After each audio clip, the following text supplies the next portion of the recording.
Welcome to our 37th year of the Shakespeare Authorship Roundtable, where we agree to disagree and welcome all points of view. And I'm very excited about our speaker today, Michael Delahoyde, and Sylvia will introduce him. Yes, thank you, Carol Sue. I wanted to reiterate we provide a safe forum to discuss varying views on the Shakespeare authorship question. And my mother, Barbara Crowley, also started this group in 1985 with Carol Sue. And Carol Sue is our president. And it's very important to us that our speakers feel welcomed. And in the words of the Greek philosopher Aristotle, it is the mark of an educated mind to be able to entertain a thought without accepting it. And therefore, let us keep an open mind. I'm now going to introduce our speaker. Professor Delahoyde, clinical professor of English at Washington State University, will guide us on a merry historical journey for our delight. Michael is also the editor of Twelfth Night, an Oxfordian edition, and Anthony and Cleopatra, an Oxfordian edition, as well as many articles on the Shakespeare authorship question. Welcome, Michael Delahoyde. Thank you. Well, today is Multimedia Interdisciplinary Shakespeare. So here's a song.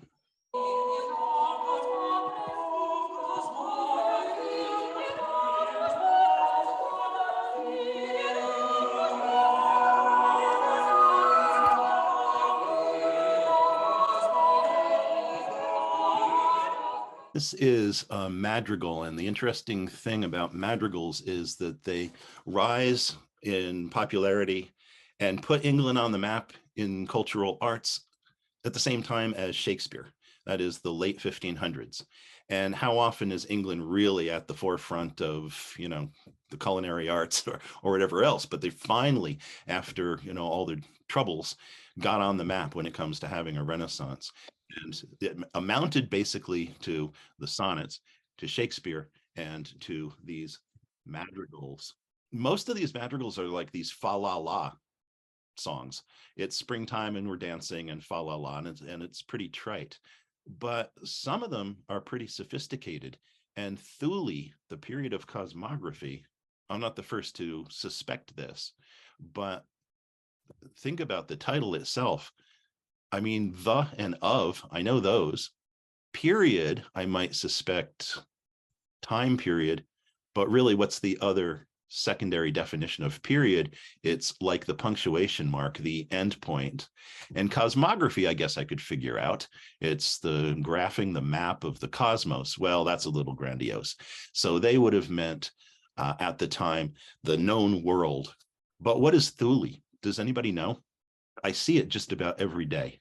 And, I'll interrupt a conversation with somebody I'm walking along with and say, Thule, the period of cosmography, and I'm considered even crazier than normal. There it is. See that every day. What is that? Now, I don't know. I don't know what's in there. And why is it called Thule? I think it's because it's a Northern European company that makes these storage units for, I don't know, sports equipment or something, which would explain why I have a clue about it. I don't know what's in there. Bodies, skis, kayaks, something. But it's because it's Northern European and it's a weird place. So we don't know what goes on up there. It's icy and the abominable snow monster is chewing on Rudolph, and it's just a creepy place.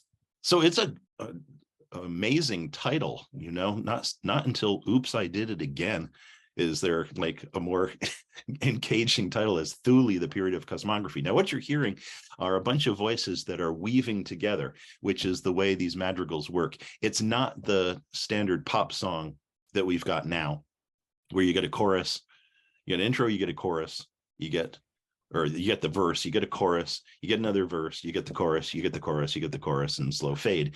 The idea here is to weave together these strands of music.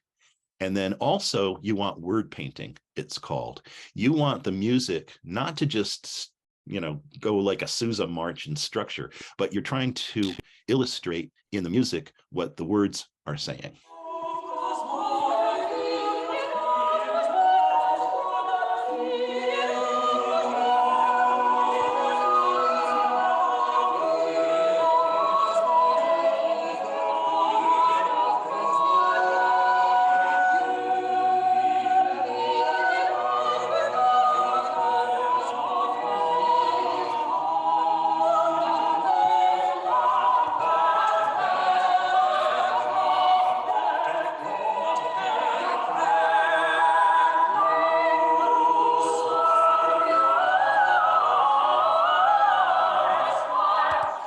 So that's what's happening. Thule, this end point of the known world, doth vaunt of Hecla. Now, what is vaunt? Sounds like, bragging or can be proud of or something. And notice that every time, you don't have to even read music, but every time you've got a vaunt, it jumps up, the notes jump up here and in all the voices. Doth vaunt, doth vaunt, doth vaunt, doth vaunt of Hecla. So Thule, I don't know, Iceland, Greenland, somewhere up there, is proud of Hecla, whose sulfurious fire. And you get these eighth notes rumbling here. So you can kind of tell, all right, sulfurious fire, rumbling notes. What is Hecla? Volcano? Yeah, it's a volcano there. All right. The sulfurious fire and the rumbling is word painting for volcanic activity.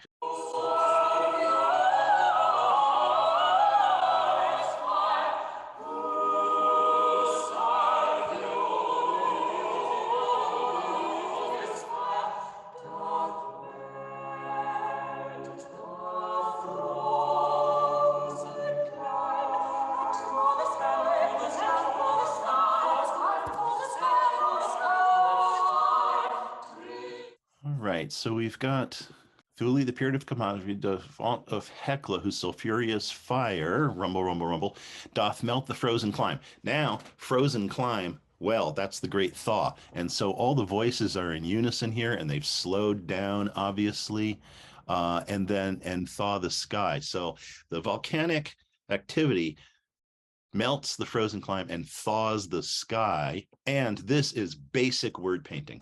If you mention the sky, you got to go up. If you mention valleys, the music's got to go down.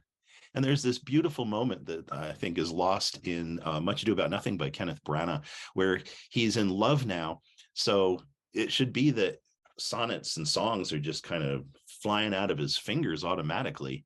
And he's kind of worried, is this really love? Because it's really hard to write a song. And so he tries and says, the God of love. And you think, oh, you idiot. It's the God above. You got to go up. It's basic word painting. We're still in the same sentence, too. The sulfurious fire doth melt the frozen clime and thaw the sky. And then we got a semicolon. Trinacrian Etna's flames ascend not higher. Now, I happen to know that Etna is a volcano, but I am hard pressed to come up with a pop song that has anything to do with Trinacrian. What? Who uses this kind of vocabulary in pop music? Because, by the way, like a sonnet, when you go into it and you look at, you can even not have your glasses on and you see a poem and it looks like kind of a rectangle and you wonder, are there 14 lines there? And you could check it out and say, okay, there's 14 lines. Does it rhyme A, B, and C, D? Okay. And there's a couplet at the end. And then do we have iambic pentameter? Okay, it's a sonnet. And the one other thing that you know automatically, it's about love. Now, it could be love of something unusual. You could be suckered in that, it sounds like she's a gorgeous lady. And then in the end, it's the Virgin Mary. It sounds like, wow, this is really attractive. And then in the end, it turns out it's liquor. But it's always riding on the assumption that this is about love. You can assume the same about madrigals. Fa la la, we're dancing around, we're in love. Which is why when you're sitting down to a madrigal that's called Thule, the period of cosmography, you're wondering how on earth are we going to, well, almost literally, get back to love? What does this have to do with love? And we're still wondering. So we've got some material here, then we get a semicolon, then we get trinacrian. It looks like it might be an in-joke for musicians, because I don't know if you can hear this necessarily, but trinacrian, you got the tri there, right? So maybe 3. Oh, look, for one measure, we go into 3/4 time, 3 beats instead of the 4 all along. And again, I don't know that you can hear that necessarily, but the musicians are going to know, all right, it's tri, okay. But trinacrian Etna's flames ascend not higher, and higher we go up again. So there's Etna. And here's the word trinacrian. It means three-cornered or concerning three-corneredness, like Revolutionary War hats, I guess. But it's a pretty obscure term. Why trinacrian Etna? Well, I guess the thinking is that Sicily, which is the home for Etna, is, an isosceles triangle or some kind of triangle it's known for. And its own symbol is called the trinacria, which looks really creepy. So, trinacrian in a pop song.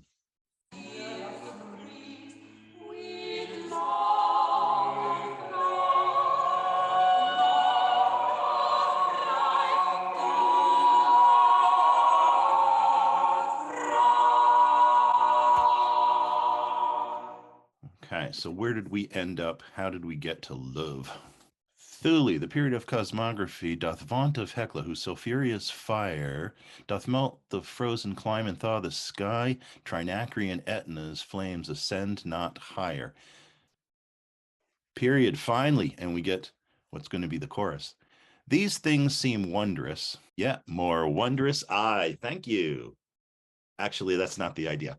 It's not egocentrism here. More wondrous I, whose heart with fear doth freeze, with love doth fry. So the idea here is that you think these extremities in the world and volcanoes and frozen climes and all that are weird and extreme. Try being in love. You're freezing and you're frying, objectifying the experience for a moment of being messed up in love. That's the final idea. So that's how we finally get there. And it's a stretch. And the pronouncement about the madrigals is that we've got a mess here. This is worse than authorship questions or Beatles catalogs. Nobody knows what we've got and where it came from. But one thing that the musicians will say is that it's odd that they never used Shakespeare, because we've got lyrics in his plays and poetry all over the place, but they never set Shakespeare to music. And then we have youngling, thou canst not love so dear as I. Graybeard, thy love doth freeze, but thine doth fry. All right, you could say that's a standard thing to say here. But the other problem is that the ostensible composer of the madrigal that we're listening to, Thomas Wilkes, is a real shadowy figure. We know practically nothing about him or other musicians at the time. And another one of his madrigals is called Kiss Me Kate. So, geez, come on, people, get a little, interdisciplinary here and know what you've got. As I say, it's a mess. The collections of madrigals in the late 1500s, we don't know where they came from, and you don't know what you have. Musica Transalpina, music from across the Alps. Is this the music that comes from Italian madrigals, and then we gave it English words? Do the English words match the Italian sentiments, or did we just steal the music? When you get a name on the front of the covers of one of these collections, is that the composer? Is that the composer translator? Is that just the publisher? We just don't know what we've got. But Oxford is messed up in this somehow. This famous dedication from a set of English madrigals says to Oxford that I have presumed to tender these madrigals only as a remembrance of my service and witness of your lordship's liberal hand, because Oxford, like Timon of Athens, is just supporting the arts and creating the Renaissance for England, by which I have so long lived, for honorable mind that so much have loved all liberal sciences, well, all the arts and studies. In this I shall be most encouraged if your lordship vouchsafe the protection of my first fruits, both of your greatness you best can, and for your judgment in music best may. For without flattery be it spoken, that those that know your lordship know that using this science as a recreation, your lordship have overgone most of them that make it a profession.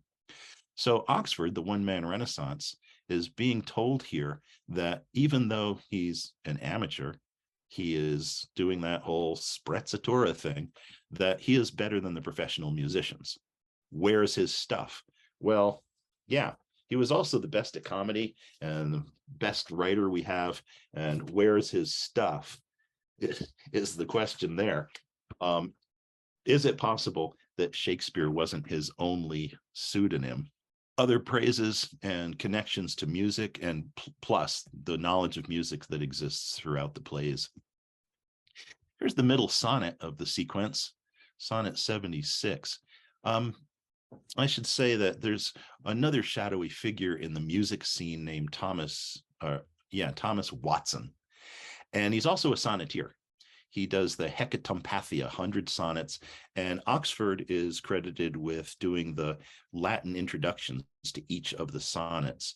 But somehow this Thomas Watson is in the mix here too.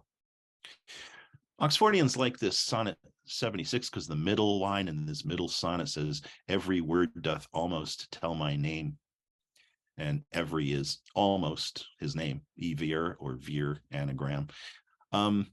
But another thing that you might notice if you're into crossword puzzles and acrostics and such is, what's the deal here? T, Watts, oh, no, never mind. I just made it up. No. And, as you know, is often abbreviated just to the N, fish and chips and computers and us and all that. So is almost my name also T. Watson? What's going on? It's a mess. All right, let's continue.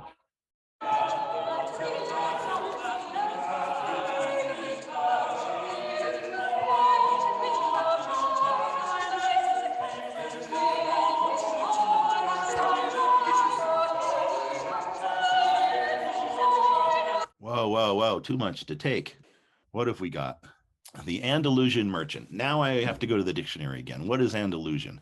Well, maybe you know it's a region in Spain, and a merchant is returning laden with cochineal and china dishes. And if you get a really good recording of this song, you're going to hear that word painting again at this moment.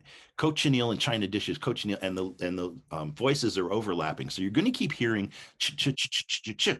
Why is that appropriate? Why is it word painting? Well, if you've ever done a household move with some potholes on the way, and you got your kitchen stuff in the back seat, ch ch ch ch ch is like a little bit worrisome.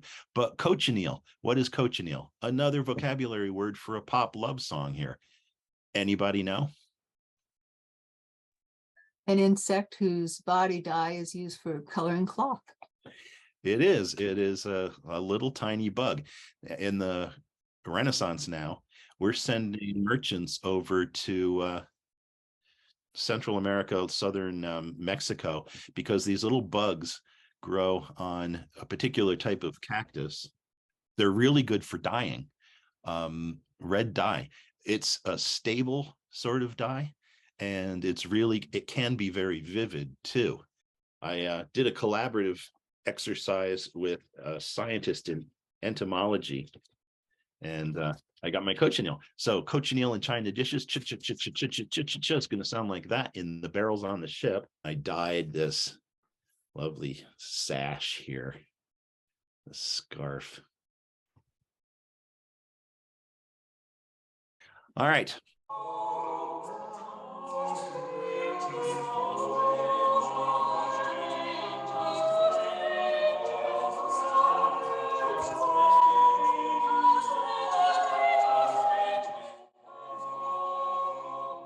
Now we've got Fogo. What is Fogo? This Andalusian merchant, laden with cochineal and china dishes, reports in Spain how strangely Fogo burns.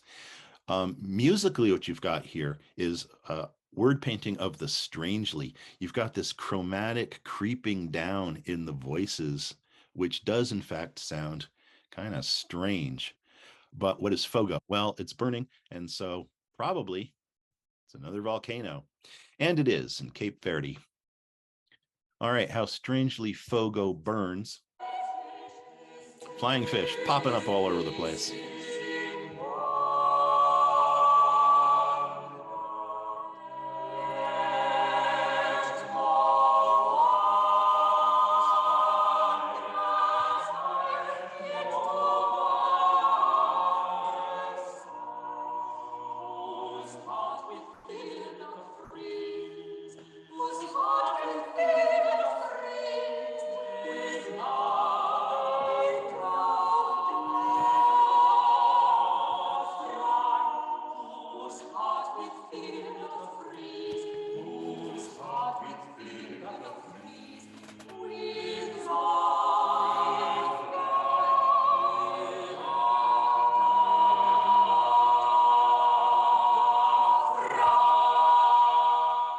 That's part one today. The suspicion that Oxford is involved in other arts using other names. Wilkes, the only thing we know about him is that he bursts on the scene with these revolutionary madrigals way beyond the fa la la stuff. He puts out a couple books, and then after 1604, he puts out one more, which is pretty wobbly and not that impressive. And then the only thing we know about him afterwards is that he seems to have lost his muse, and he must have a kind of a Tourette's and alcoholism, because the records only show that he's called into the bishop's office every once in a while and told, stop having your outbursts while you're trying to play the organ in the middle of the service. And then he dies in 1623. Item 2. We had a song. Let's have a dance. The Volta. This is an Elizabethan era dance called the Volta that involves you hoisting up the woman in the air. So she has a thrill. And it's Elizabeth's favorite dance. It even makes it into the films about Elizabeth, where she calls for voltas and gets, thrown up and popping around. If you are an Elizabethan woman, you have this stiff breastplate practically. It's later called a stomacher, and it comes to a point down below, but it enables your partner to be able to grab you by the stomacher and heave you in the air, and you're popping all over the place. Strike up the band, gather round, boys and girls. Do the Virgin Volta. Leicester and Raleigh and princes and earls all do the Virgin Volta. You grab beneath your lady and hoist her aloft. No antique dance is bolder. How it's done I just now told you. So everybody do the Virgin Volta.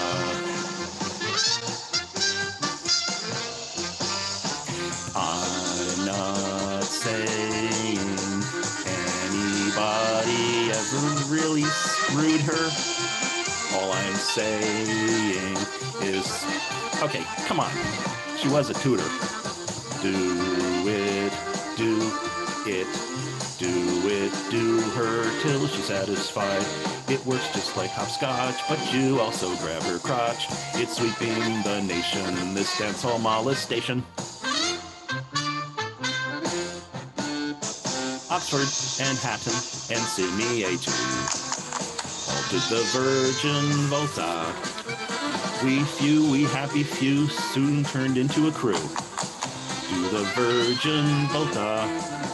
It started with Seymour, it ended with Essex. Most virgins have much less sex. Even well into her dotage, that queen was digging the Volta voltage. A song, a dance. I believe you were promised railing. This, I'm going to declare, is a mini art form that Shakespeare invented. There is no slander in an allowed fool, though we do nothing but rail, nor no railing in known a discreet man, though he do nothing but reprove. Married to a redneck from a place called Bunny Kill, Alabama. I'm serious. I'm not making this up. Oh, that I were. And maybe I shouldn't say redneck. Maybe that's simplistic and pejorative. I shall elaborate. I wasn't married to a redneck. I was married to a subliterate terracotta tooth imbecile with violent tendencies. I was married to a simian, knuckle dragon, can dog selling, mother loving, trailer dwelling, brainless amoeba on the booger farm of the bayou. The way this works is that you know that she has probably memorized a lot of that, but it comes off as an art form because it's as if the Holy Spirit of hatred is just channeled through you, and it's spontaneously coming out of your mouth in this. The best example from Shakespeare, I've never seen it played right, so I'm going to have to read it, but it comes from King Lear, where one character calls another character a knave, a rascal, an eater of broken meats, a base, proud, shallow, beggarly, three-suited, 100-pound, filthy, worsted, stocking knave, a lily-livered, action-taking horse and glass-glazing, super-serviceable, finical rogue, one trunk-inheriting slave, one that would be a bawd in the way of good service and art nothing more than the companion and composition of a knave, beggar, coward, pander, and the son and heir of a mongrel bitch, one whom I will beat into a clamorous whining if thou deniest the least syllable of thy addition. But he himself adds some additions, calling him a brazen-faced varlet and a hoarse and cullenly barbermonger. There are Shakespeare insult kits of all sort, where you take, one from column A and two from column B, and they generate themselves. You can send insults to people and be slubbering onion-eyed clotpole or a rump-fed scut. And some of these words, you don't even know what they mean, but they sound bad. It's like when Sir Toby says "sneck up." All it means is his neck up, hang him, but "sneck up" really sounds vulgar. So you end up in Shakespeare with all these characters who just love to rail. When the Earl of Oxford read about Antony and Cleopatra, we hear that he was railing in the reports, and he was still, nevertheless, not always angry at everybody else. He was happy to accept jokes about himself too. When De Vere's accusers are trying to come up with accusations against him, they talk about his, quote, raging demeanor, railing at Francis Soothville for commending the Queen's singing voice. That gets him in trouble. In railing of all estates, he overruns him, sparing no woman, be she never so virtuous, nor any man, be he never so honorable, and this beast being never restrained from this liberty of railing. There's a railing going on in King John. There's an enormous railing going on in Timon of Athens. Benedict admits that he rails against marriage, and you got all those characters. But I just want to say that we have Shakespeare to thank for this. And I want to look him straight in the eye, and I want to tell him what a cheap, lying, no good, rotten, four-flushing, low-life, snake-licking, dirt-eating, inbred, overstuffed, ignorant, blood-sucking, dog-kissing, brainless, hopeless, heartless, fat-ass, bug-eyed, stiff-legged, spotty-lipped, worm-headed sack of monkey shit he is. Hallelujah! Where's the Tylenol? All right. So again, thank you, Shakespeare, because it's like so enjoyable. And stand-up comics use this. Some of them make their careers on it, and the guy invented it. Wait a minute. What's that? An encore? Oh, I really shouldn't. I never liked Shakespeare infidels. I always respected Stanley Wells. But now that I'm sensing something smells, I'm beginning to have some doubts. I always thought Shakespeare wrote for cash, and each of his plays became a smash. But someone has said that's balderdash. I'm beginning to have my doubts. I read Shakespeare beyond doubt. All the authors were so devout. But when logic hit a gap, it seemed to me they just filled it up with crap. His men and his women, boys and girls, deliver forth phrases like they're pearls. But why do they speak like noble earls? I'm beginning to have my doubts. Is it to be or not to be? I'm beginning to have my doubts. But what to do about this doubt, though? And also that first folio, E.O. Since something with Shakespeare doesn't fit, and Shakespeare was so illiterate, Stratfordian claims now sound like I'm just totally having doubts. I'm even starting to like Brussels sprouts. What's that about? I am way past, at this point, just having some doubts. Okay, this is time for question and answer. And I have a question for you, Michael. You're talking a lot about doubts. When did you have your first doubts? It was pretty fast. Um, I had to teach Shakespeare, and the students voted for All's Well That Ends Well. And I had nothing. I could not figure out that play. So I desperately thumbed through some books, and Richard Whalen's book had a little section on All's Well That Ends Well, basically saying that it's pretty autobiographical. And that's why it doesn't make sense to a lot of people, because it didn't get the same treatment as Hamlet or other autobiographical works that he kept working on and made them universal. So once I read that whole book and everything made sense, and I was just addicted and read the Ogburns and everything I could get my hands on from that point on. So you didn't go through a Stratfordian period of your life? No, no, I really avoided Shakespeare. I was into Chaucer, and everybody was praising Shakespeare, and I thought, fine, have your Shakespeare. It's popular and that's good. But there's a mention recently in maybe one of James Warren's books, and maybe Roger's collection of essays, of I think an editor, Douglas Hunt, who did a Riverside Reader or something in the late 80s, early 90s. And there's a section in there, and it's solely to prompt research and writing from students. But there was a couple pages about the authorship issue. So I didn't know that it was there, but I just wasn't gripped by it, and didn't really want to get too into something that wasn't my specialty and have students do things that, were beyond my capabilities of judging. It didn't grip me until I had to do something, because I'm up there and I got to say something, and nothing's making sense to me. Musicians in the court of Henry VIII and Queen Elizabeth were the bassanos and the musicians from Venice that were brought in specifically because of the great music from Venice, all emphasizing that the Dudleys and the Queen spoke Italian, and they'd have the Italian madrigals and then the performances of poetry. It says, maybe the feud between the publishing houses is the true Capulets and Montagues. It's more difficult to be metaphoric there than with Oxford's actual leg wound from, the guy I like to call Knivet.